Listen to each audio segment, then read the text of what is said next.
what it's really about with 5 stars in the minds of these young men when they're making their decisions. Because you take a school like Georgia and Alabama, where they have winning when they walk into someone's school or they talk to a young man.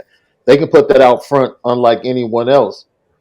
And then for a school like Notre Dame that's trying to be a leader of the new school, a leader of the new pack, a new contender, when they don't have that winning, they have to use things like, just for example, people say, man, offensive linemen want to go to Alabama because look at how many they put in the first round.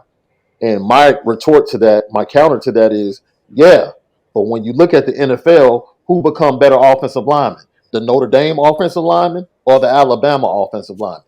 So now you take your pick. When you're choosing this school, do you just want to go in the first round and be okay, or do you want to come to Notre Dame and end up being Mike McGlinchey, Aaron Banks, Zach Quentin. Martin, Quinn Nelson, Ronnie Stanley? It's like, it's an interesting thing. Is that the way you think Marcus Freeman and the staff have to attack, going after these kids, giving them a different perspective on what they may be looking for? Yeah, and I think, look, you have the O-line coach there now again, who developed a lot of these guys. Not saying it's easy, but that should be the easiest sell for them. Right. I mean, the big sell is, and like, Malik can definitely speak to this better than anybody because he got it. But like, if you are somebody who is a high level student, and if they, if like you're in the conversation with them, you must have been a really, really good student in high school.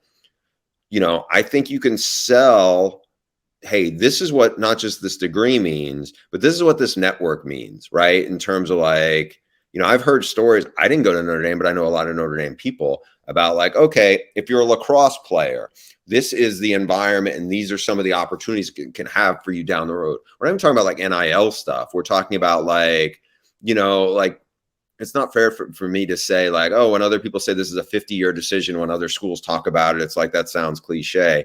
But Notre Dame has a lot of this stuff that it's not lip service if you know a bunch of Notre Dame people, right? So if I'm them, and I'm sure Marcus Freeman is doing this, I'm sure all his assistants do this, but like, that's the thing you're hammering home.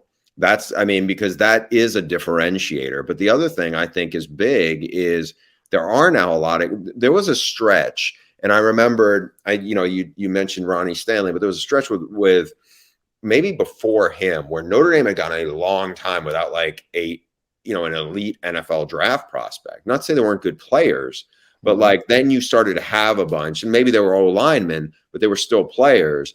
And I think the thing you got to hit on is like, oh, if I was a tight end or if I was an offensive lineman, I'm definitely listening to Notre Dame, right? And then if I was a defensive lineman, I would start to think about that in my head too, because it's like, hey, this is what you're going to go up against every day at practice. This will help you. I think that should be something now would be hammered home. The trick